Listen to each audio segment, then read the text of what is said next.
Итак, всем привет, дорогие подписчики, а также новые друзья.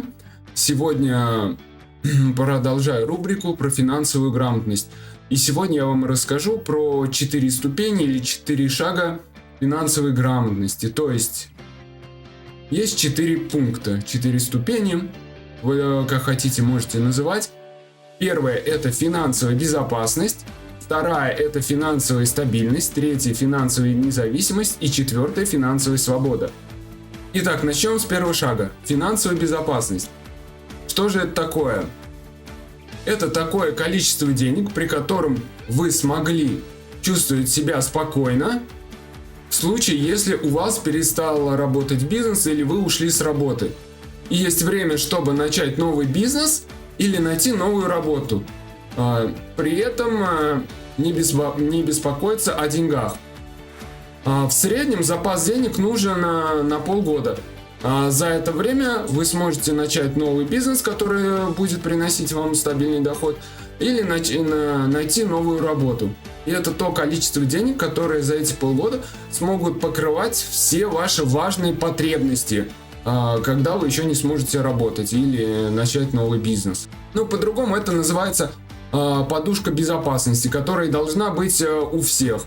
По-другому я это называю неприкасаемый запас, к которому вы не должны прикасаться, когда вы работаете, у вас идет стабильный доход, и вообще просто не трогать, а наоборот только создавать эту подушку безопасности, каждый месяц там откладывать какой-то процент туда, и вообще забыть про нее, то, что она существует. Второй шаг — это финансовая стабильность. Это когда есть финансовая безопасность, а также стабильный источник дохода, а лучше несколько источников дохода.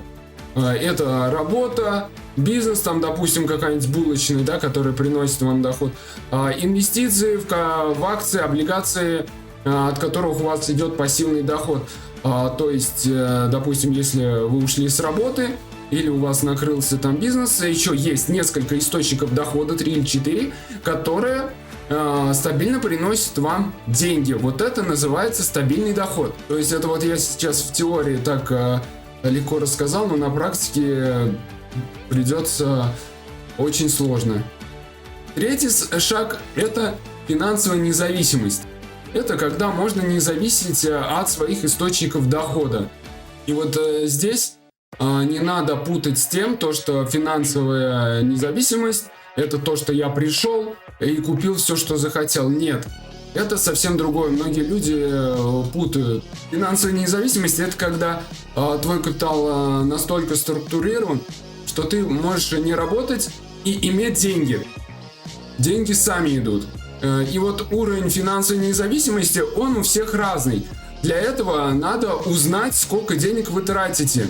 То есть это те деньги, на которые ты сможешь существовать. Допустим, образно говоря, в месяц ты тратишь 40 тысяч рублей на свои именно важные потребности. То есть это оплата квартиры, там, еда, вода, там, оплата интернета, телефона. При этом ты не работаешь, и деньги идут сами и приносят, допустим, тебе 45 тысяч рублей. Это и есть финансовая независимость. А четвертый шаг — это как раз идет финансовая свобода. Вот с ним многие люди и путают финансовую независимость с финансовой свободой. И вот в чем различие финансовой свободы от финансовой независимости? Как я сказал, финансовая независимость — это когда пассивный доход перекрывает необходимый уровень расходов. А финансовая свобода — это когда уровень доходов перекрывает все желаемые расходы. То есть я хочу тратить на то, что я хочу, и могу себе это позволить. Хочу BMW, а хочу Mercedes, хочу квартиру, а хочу дом. То есть можешь выбирать все, что хочешь. Вот эти все 4 ступени финансовой грамотности. Но есть еще и 5-я ступень. Она называется абсолютная финансовая свобода. Она, конечно, есть не у всех, это люди единицы, но все-таки у некоторых она есть. Это жизнь мечты.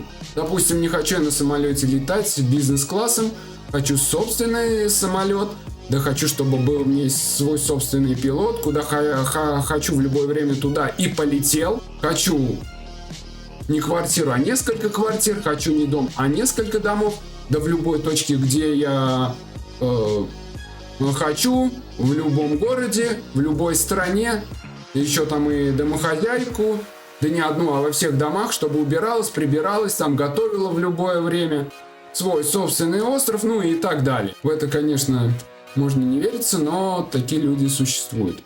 Итак, ребята, вкратце рассказал я вам про все шаги финансовой грамотности. Всем желаю добиться того, чего он хочет. И не забываем подписываться на меня, ставить лайк. И всем удачных финансов. Ждем следующих выпусков.